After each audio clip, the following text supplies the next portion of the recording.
그 그러면 이제 전두환 정권이 87년까지 갔던 예, 거죠. 이제 6월 항쟁으로 해서 이제 비로소 이제 민주화, 다시 이제 이 선거권을 가져오고 그렇게 되는데 그러면 이 6월 항쟁 이후에는 좀 좀 달라집니까? 그러니까 이제 그때 88 올림픽을 앞두고 있었죠. 예. 그러니까 이제 호원철폐 그래서 이제 헌법 개정 직선제 개헌을 예. 하면서 노태우 정권은 전두환과 차별화를 해야만 하잖아요. 네. 그래서 일단 이제 언론 쪽에도 자유화가 되는 거죠. 네. 올림픽도 열어야 되니까 이게 철권 통치 상황을 이어갈 수는 없어서 네. 그래서 이제 문화일보 한겨레 신문이 등장할 수 있었던 게 88년이잖아요. 그러네요. 올림픽 전에. 네네. 그리고 계속 문제가 됐던 MBC 네. 이거 어떻게 할 거냐, MBC를 왜 KBS가 갖고 있느냐 이런 문제가 되니까 네.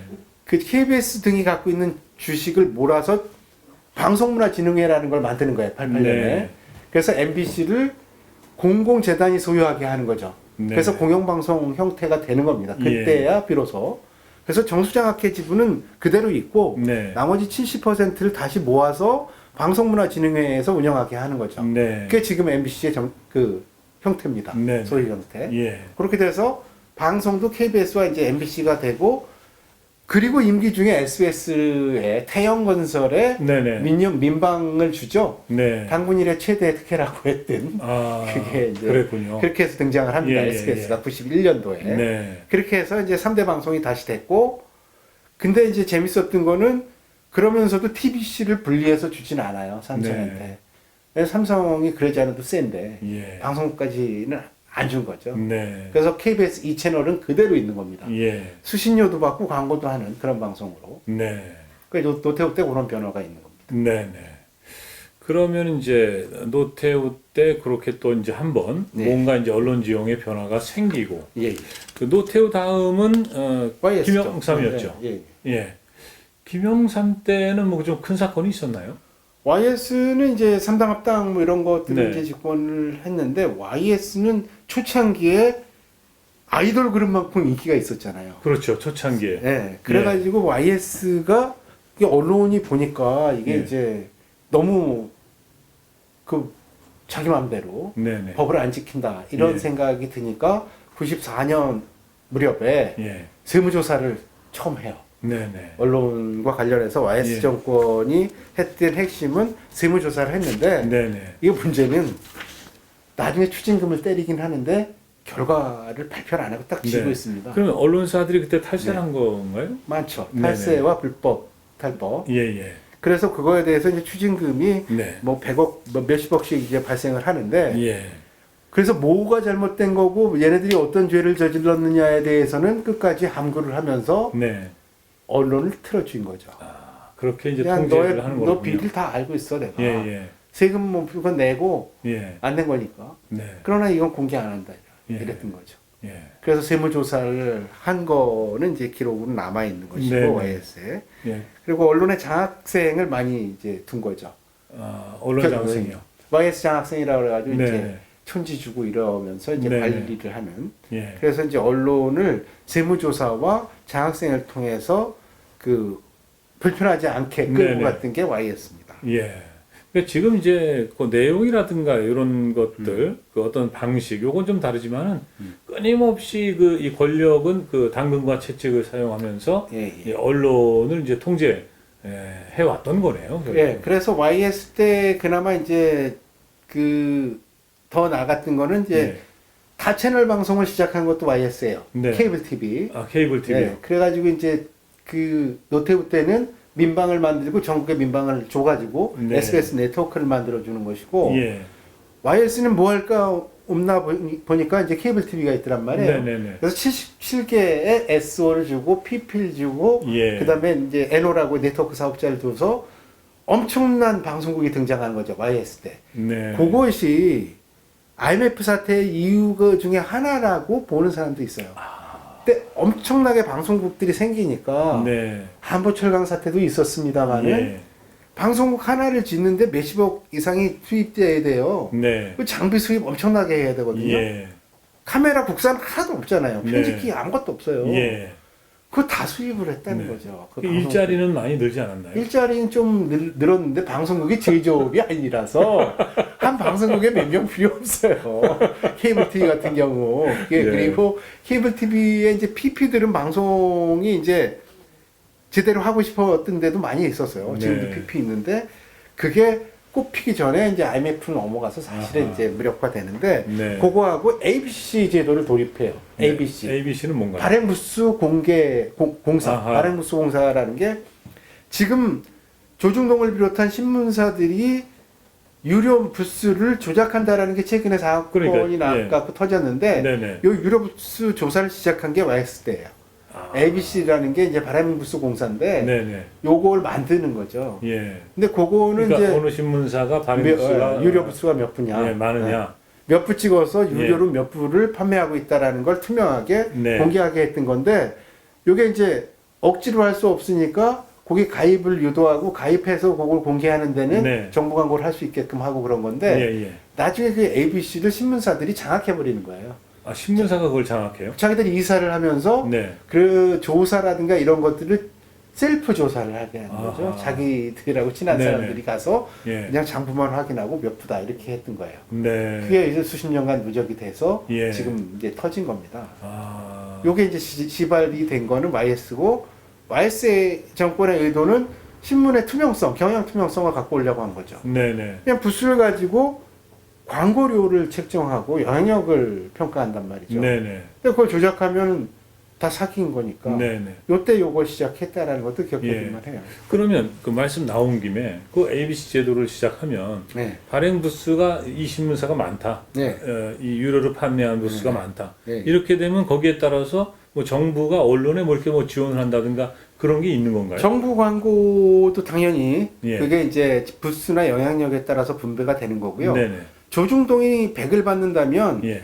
뭐 한겨레 경향은 60, 지역지는 40 뭐 이런 수준으로 받는 거예요. 네네. 단가를. 예. 똑같이 5단통 광고를 했을 때 예. 조중동한테 하나당 1,000만 원을 준다면 아하. 한겨레는 600 받고 경향 네네. 뭐 550 받고 이런 식인 예. 거예요. 왜냐하면 그 영향력 부수 차이가 유가 그 있으니까. 판매가 많으니까 예, 예, 예. 광고 효과도 그만큼 예, 예. 높은 거겠죠. 그런데 그게 기업 광고도 똑같이 되는 거잖아요. 네네.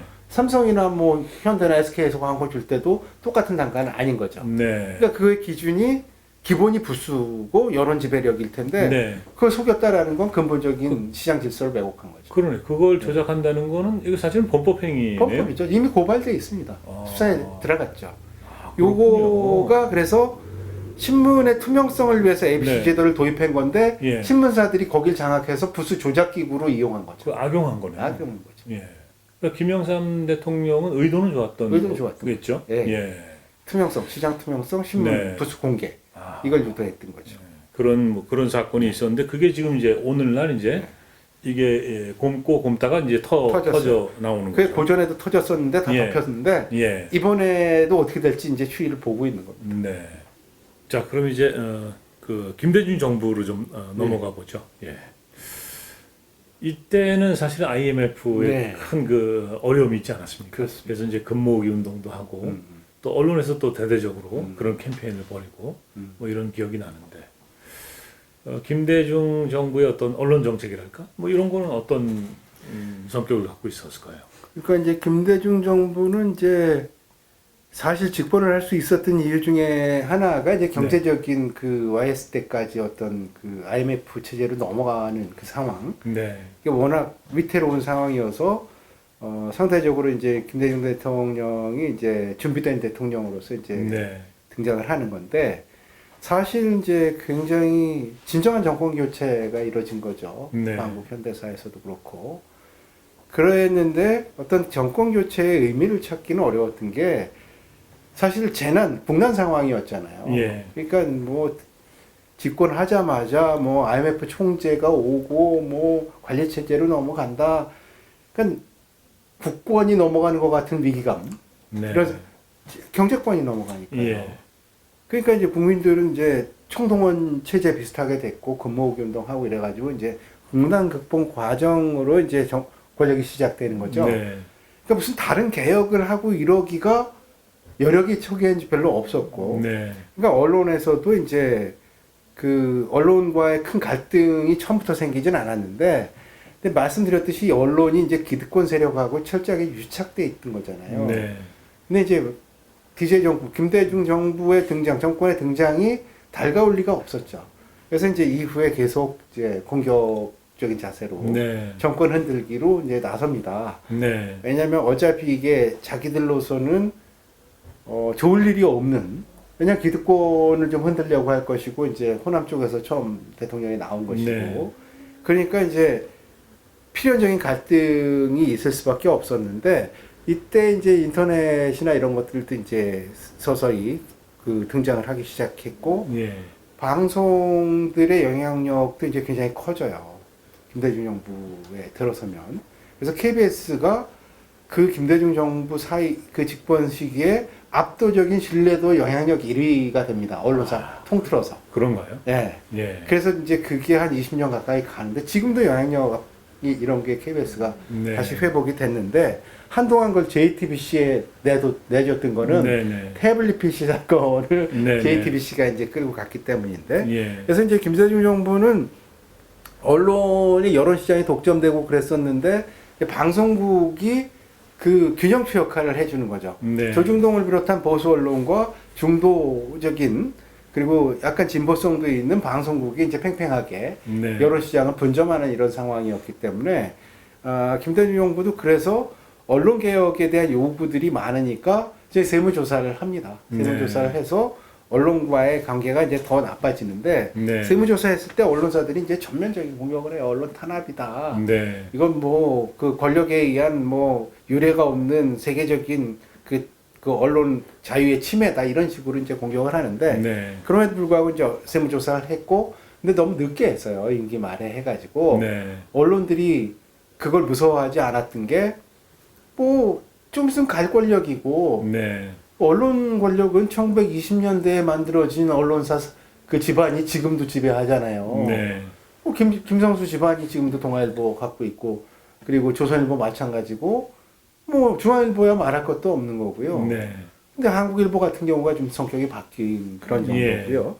그러니까 이제 이 조중동 입장에서는 이거는 이제 끝까지 싸울 수 있다 이래가지고 이제 버티다가 세무조사로 이제 추징당하고 일부 뭐 언론사는 타격을 입긴 합니다. 네. 그렇지만 뭐 그 이상의 것들은 없었고 이게 네. 말이었기 때문에 그러면서 이제 그 정권을 찾아오려고 했지만 노무현 정부로 넘어가잖아요. 그렇죠. 예. 그러니까 이제 언론사 입장에서 이제 노무현 정부는 애초부터 노무현 정부와 언론은 네.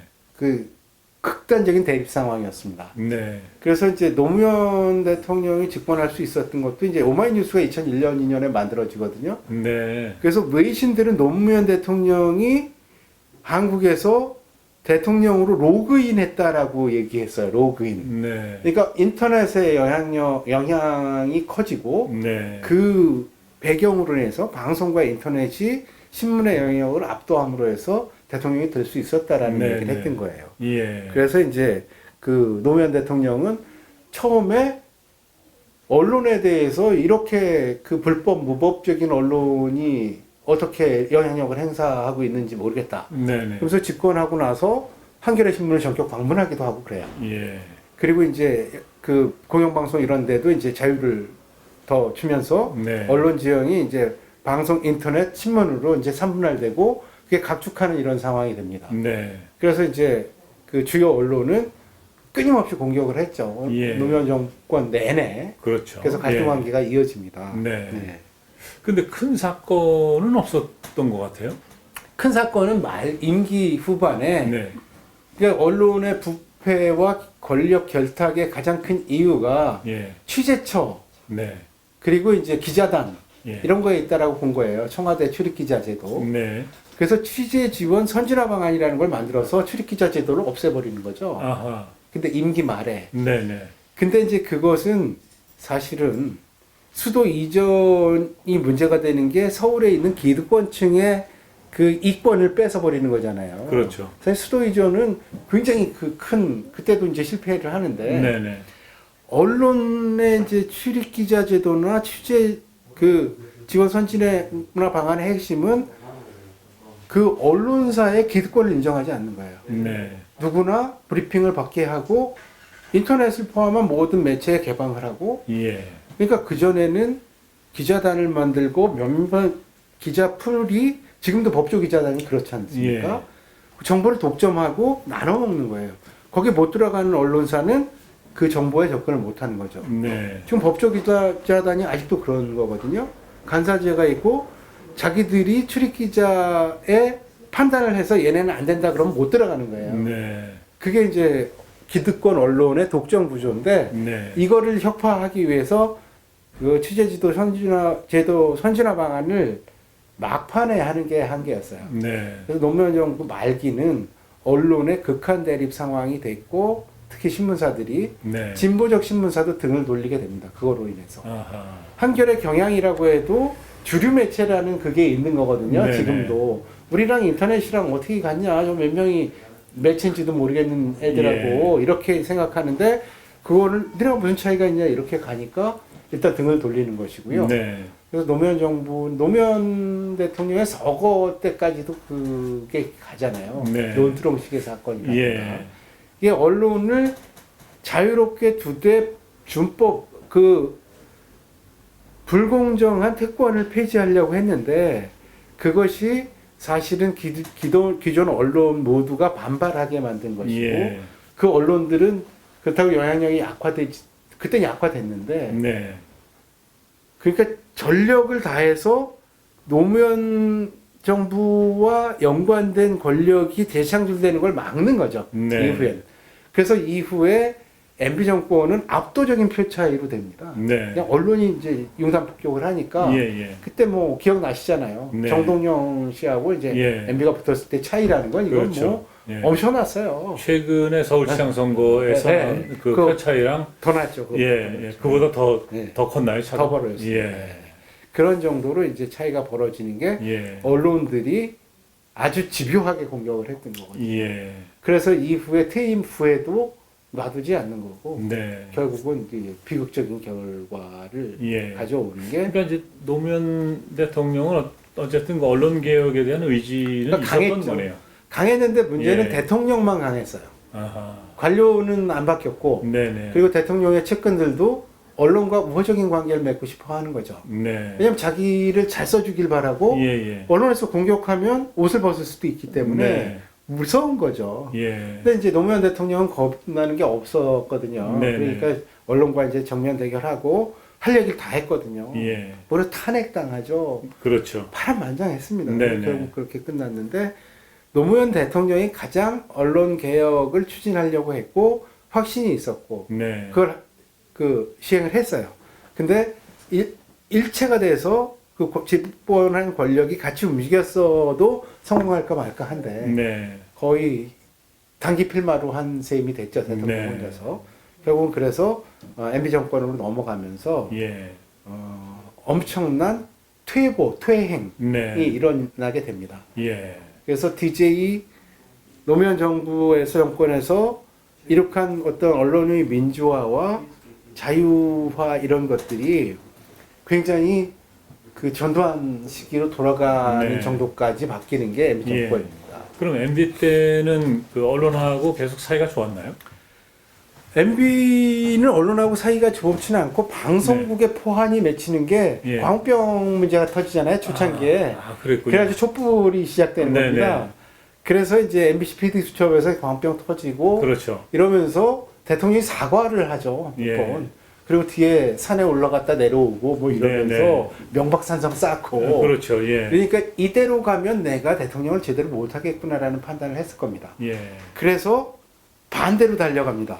전두환 대통령 시절에 불리한 그러니까 신문방송 겸용과 재벌이 언론 참여를 막아놨던 것을 예. 다 풀어주는 겁니다. 네. 그래서 이제 그게 그때 극한 대결이 돼요. 언론 관련법을 일괄 개정을 해서 네. 종편을 허가하고 아하.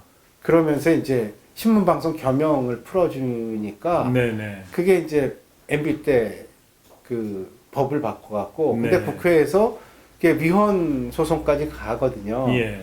야당 의원들을 못 들어오게 막고 예. 그 법을 표결 처리해 버려요. 네네. 그래서 이제 김성동 의원 이런 사람들이 가서 이제 체류탄 터뜨리고 막 이러는 네. 사건이 나는데 예. 그걸 이제 당연히 이제 불법적인 거잖아요. 예. 그래서 헌재 이제 그 소송을 합니다. 야당 네. 쪽에서. 왜냐면 국회의원의 표결권을 제한했기 때문에 그건 위헌이거든요. 네. 의원들이 표결을 안 했는데 한 명이라도 배제가 됐으면 그건 위헌이 될 수 있죠. 그 사람의 네. 권리, 헌법적 권리가 있으니까. 근데 헌재에서 판결을 내렸어요. 뭐라고 내렸냐면 그게 위법인 건 맞다. 네. 근데 법을 무효화할 정도로 심각하지 않다. 이런 말도 안 되는 판결을 한 네. 거예요. 예. 그래가지고 표결권 침해한 거에 대해서 잘못됐으니까 그거는 헌법상 위배다라고 했는데 그 침해의 상황에서 통과시킨 법은 무효라고 선언하지 않았어요. 네. 아주 웃기는 헌재 예. 판결이 나오는 겁니다. 네. 그래가지고 그러니까 이거네요. 그러니까 권법 행위는 했으나 예. 처벌은 하지 예, 않는다. 그걸 원상 복귀를 시키진 않았어요. 예. 그래서 종편은 그냥 간 겁니다. 그러니까 MB 때는 결과적으로 그 언론사에 예. 종편이라는 어마어마한 특혜를 준 거네요. 좋죠. 그래서 지금 이제 그 MBN이라든가 또는 뭐 그 채널 A라든가 예, 예. 뭐 TV 조선이라든가 그게 등장한 건데요. 이런 것들이 이제 등장을 한 거네요. 그렇게 특혜를 주고 예. 공적 방송사에는 자기의 그 언론 특보를 다 투입하는 거예요. 아하. 사장으로. 네네. 그래서 YTN이라든가 KBS, MBC 예. 그리고 뭐 그 스카이라이프 할 것 없이 전부 예. 언론 특보가 내려가고 그리고 이제 기억하실 거예요. 미네르바 사건을 기억하실 겁니다. 네네네. 그때 다음 아고라가 예. 엄청나게 예. 영향력을 행사하면서 여론 시장에서 네. 상당한 기여를 했거든요. 근데 이제 미네르바를 부속시키면서 네. 다음 아고라를 봉쇄하기 시작하고요. 예. 그러면서 이제 그 사이버 모욕죄라든가 아니면 이제 전기통신망법을 동원해가지고 그 표현의 자유를 네. 위축시키면서 나중에 이제 인터넷 실명제 뭐 이런 식으로 가가지고 삼진아웃제 네. 그래가지고 개인들이 인터넷을 통한 표현의 자유를 상당 부분 협박합니다. 겁박해요. 네. 그리고 다음하고 네이버는 세무조사 들어가 버려요. 예. 그래서 네이버하고 다음이 공론장 역할을 하는 걸 일정하게 제한합니다. 그러면서 네이버는 그때 이제 그런 여론 기능을 포기하면서 한 게임 이런 걸 갖고 가고 네. 그리고 다음은 속절없이 추락을 하게 되는 거죠. 그러다가 이제 지금은 이제 그 합병을 해가지고 네. 다음하고 카카오하고 그렇죠. 합병을 해서 지금 새로운 지형을 만든 건데 네. MB 때는 포털은 그렇게 접수하고 예. 그 방송국에는 측근 특보 내려보내고 신문사에는 종편 안겨주고 그래서 여론 지형을 완전히 인지역으로 재편하는 거죠. 네. 그래서 보수가 완전히 장악을 하게 만든 거예요. 예. 그러니까 YS 이후에 DJ 노무현 때 자유화됐던 언론 시장을 철저하게 재정비한 거죠. 네. 그것이 이제 박근혜까지 이어지는 겁니다. 예.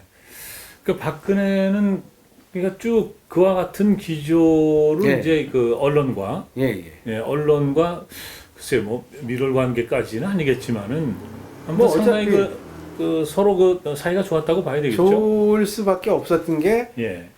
MB 때 그러니까 이제 방송국, 인터넷, 신문 다 이렇게 예. 접수 끝나고요. 그 다음에 작업을 한 게 또 뭐 있냐면 블랙리스트 작업을 통해서 아하.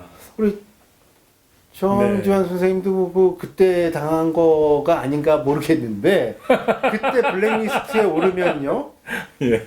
이후 10년간 방송 출연 못했어요. 저는 2009년에 예. MBC 토론을 가고 KBS 토론을 했는데 예. 토론회 당일날 오지 말라는 연락을 받고 그 후 10년간 방송 출연 교섭이 한 번도 안 오더라고요. 예를 예. 들어서.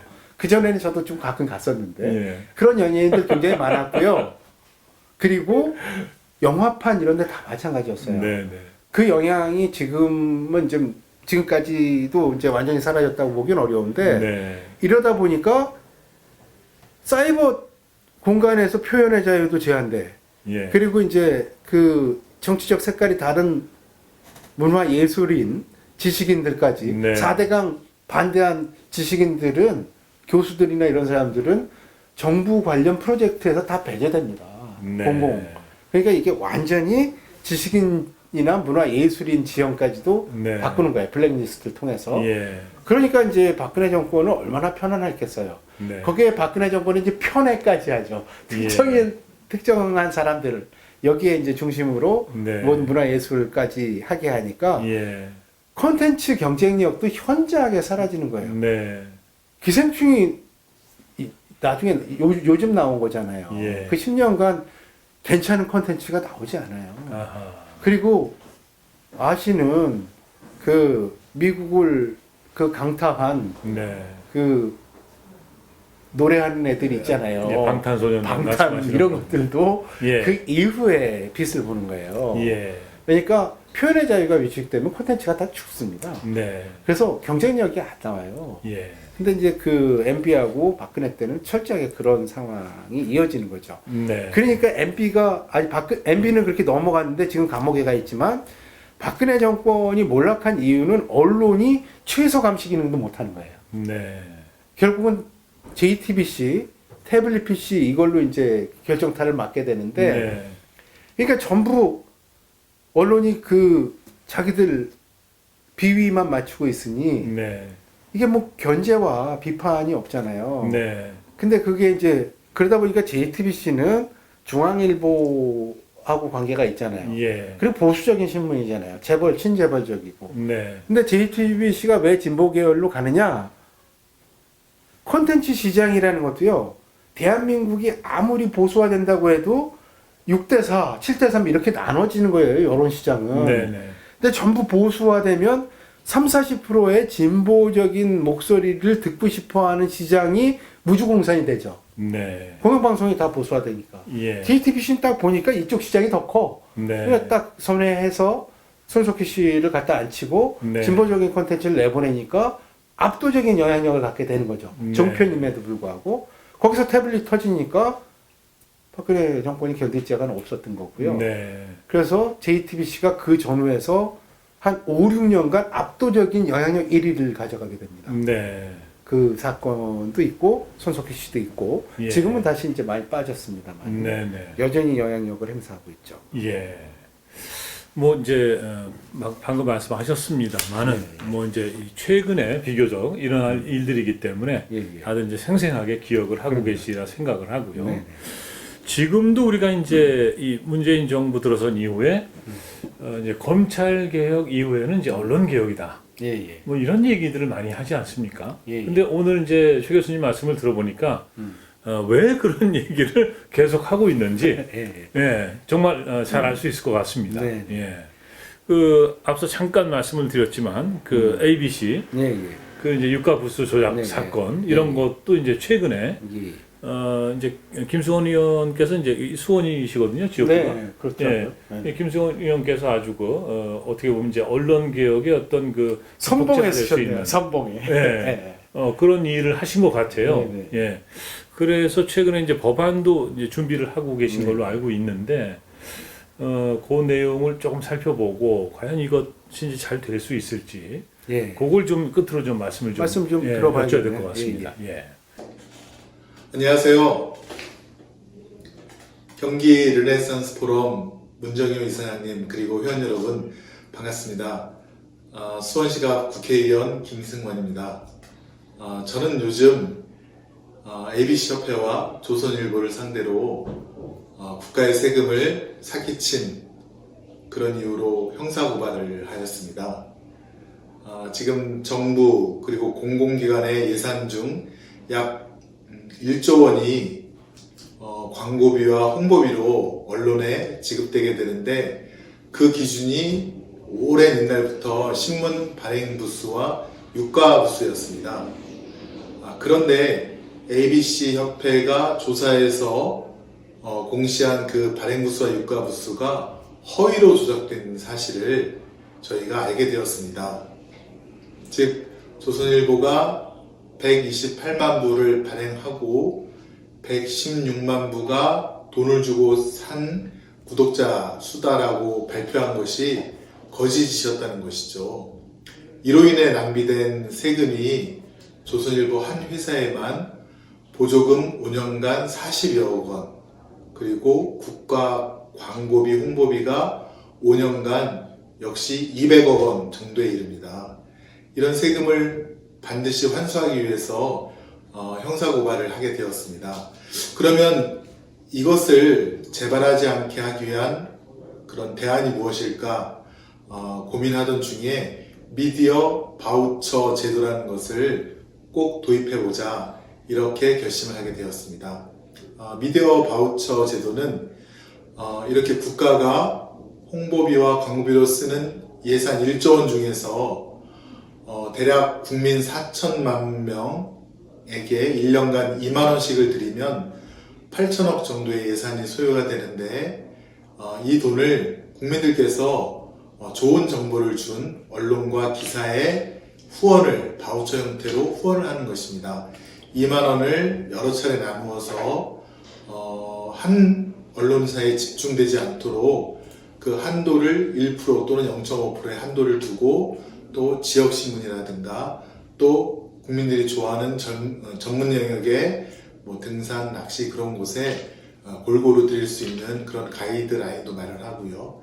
그리고 체인 기술을 블록체인 기술을 이용해서 국민들이 어느 신문에 바우처를 주는지 언론사가 알지 못하도록 해서 익명성을 보장하도록 했습니다. 그렇게 되면 신문은 국민께 도움이 되는 유용한 기사를 쓰기 위해서 발효될 것이고 국민들께서는 낚시성 기사에 현혹되지 않고 좋은 기사를 선별하는 분별력도 생기면서 우리 언론 생태계가 정말 공정하게 진행이 될 것 같습니다. 저희가 새롭게 제안한 미디어 바우처법에 대해서 많은 분들의 관심과 토론을 기대합니다. 저 역시 여러분들의 말씀 주신 것 귀담아서 잘 제도를 만들어 보도록 하겠습니다. 오늘 이렇게 좋은 자리를 마련해 주신 이사님과 회원들 너무 감사드리고요. 다음에 다시 직접 뵙고 인사드리도록 하겠습니다. 고맙습니다. 네, 김승원 의원님을 직접 모셨으면 좋았을 텐데. 네네. 예, 또 바쁘시잖아요. 예. 물론 최 교수님도 바쁘시죠. 저는 안 바쁩니다. 저도 바쁩니다. 자, 그런데 이제 이번에 이제 김승원 의원님께서 이 ABC 어쨌든 이 유가 부수 조작 이 문제를 이제 밝혀내셨고. 그리고 이제 이런 것들을 근원적으로 개혁하기 위해서 이제 미디어 바우처, 네. 예, 뭐 이런 것을 지금 준비하고 있다 네. 이런 말씀을 하셨는데 이 내용을 좀 정리를 좀 해주시죠. 김승원 의원님이 이제 초선이신데 네, 초선이시죠. 언론 개혁에 이제 혜성처럼 등장해가지고 네, ABC의 부수 조작 사건이 났을 때 다른 의원님들하고 같이 네, 그 언론사 사주와 ABC 관계자들을 검찰 고발을 하셨고. 네, 그럼 이 문제를 고발한다고 끝나는 게 아니잖아요. 그럼 언론 지원제도 이거 근본적으로 손봐야 된다. 예, 그래서 이제 바우처제를 포함한 법안을 이제 마련하려고 하시는 건데 예, 핵심은 그러니까 1조 원 가까운 미디어 지원금 정부에 네, 이것을 정부가 자의적으로 집행해 온 면이 있는데 네, 그 근거가 됐던 부수가 허위 조작으로 되는 부분이 있으니 네. 이 제도를 운영을 바꾸자. 그래서 그 권리를 국민에게 돌려준다. 네, 국민이 일정하게 이제 1년에 2만 원, 3만 원 정도의 바우처를 이제 국민에게 주고 네, 자기가 봤을 때 가장 신뢰할 만한 언론사에게 그 네. 바우처를 보내는 거죠. 예. 그럼 그 언론사 그게 수익이 잡히는 것이고 네, 그랬을 때 이제 두 가지 문제에 대한 보완을 했더라고요. 예. 첫 번째는 바우처를 할 경우에 그럼 특정 언론이 그거 다 갖고 가면 어떡하냐? 그래서 상한선을 두는 겁니다. 네. 한 언론이 바우처를 받을 수 있는 상한이 있어요. 예. 상한이 되면 그 언론사에는 더 이상 못 주는 거고. 아하. 그리고 두 번째는 내가 너 지지하니까 나한테 혜택을 줘라. 이런 식으로 자기가 보낸 걸 입증하면서 뭘 요구할 수도 있고, 네. 그리고 그 사람은 누굴 지지하는 게 드러날 수도 있으니까, 이 누구한테 보냈는지는 블록체인 방식으로 보내게 해서 네, 알 수 없는 거예요. 다른 사람들은. 예. 본인이 주장할 수는 있지만 증거는 없는 거야. 네, 그렇게 해서 언론과 바우처를 보내는 사람의 유착이나 네. 그거에 따른 어떤 불이익을 막겠다. 이 두 가지 장치를 동시에 뒀기 때문에 네. 상당히 실효성이 있을 거라고 보여집니다. 그렇습니까? 네. 예. 지금도 이제 그런 경우는 있잖아요. 네. 그 어떤 기사를 후원하는. 네. 그러니까 이 기사가 좋다. 그렇죠. 그럼 내가 있죠. 여기에 뭐 5천 원을 후원한다. 네. 또는 뭐 10,000원을 후원한다. 그거 있죠. 뭐 이런 네. 게 있는데요. 네. 그 미디어 바우처라는 것의 사용은 그와 비슷한 방식이다 이렇게 이해를 하면 될까요? 예, 근데 정부에서 재난지원금처럼 전 국민에게 주고 예, 그렇죠. 자기 돈이 네, 아니고 자기, 일단 네, 네. 정부에서 돈을 받아가지고 그렇죠. 그 돈을 이제 쓰게 한다는 미디어에 거죠. 이제 후원을 하는 방식으로 쓰게 한다. 그러니까 국민들은 효능감이 생기는 거예요. 예. 내가 쟤네들 정말 애쓰는데 해줄 게 없었는데 네. 내 바우처는 여기 준다. 그리고 친구한테도 아 저기 어려운데 우리 같이 주자. 네. 이렇게 해가지고 국민들이 효능감을 갖고 언론에 관여할 수 있는 것이고 네. 언론은 자기가 받은 것이 국민의 지지니까 네. 자기의 어떤 존재감도 확실히 살아나는 거죠. 네네. 그리고 현재도- 이제 언론은 그 국민들로부터 이제 좋은 언론으로서 어떤 평가를 받고 네. 그러면서 이제 이 국민들이 바라는 어떤 이 공정 보도를 할 보도, 수 있는 거죠. 예, 이런 것을 할 수밖에 없게끔 그렇죠. 뭐 이렇게 이제 유도해 나가는 거겠죠. 예. 그런 취지인 것 네. 같습니다. 그렇게 되면 이제 권한유착이라든가 이런 말도 좀 사라지게 될까요? 그럴 가능성이 많아지죠. 정부가 예. 직접 개입 못하니까. 네. 그래서 이제 그런 문제하고 이제 지금 이제 신문이나 언론 매체에서 가장 큰 문제가 그런 시장 질서 문제인데 네. 그래서 지금 종편들 같은 경우에 이제 그 부당 출자라든가 예. 재정 운영에 문제가 발생한 게 있는데 네. 이런 걸 포함해서 세무조사도 이제 검토해 볼 수 있는 것이고요. 네. 공영방송도 이제 정치적인 유착이 늘 문제가 됐으니까 이제 지배 구조 이런 것들도 이제 바꾸는 논의가 필요한 부분이 있고요. 네.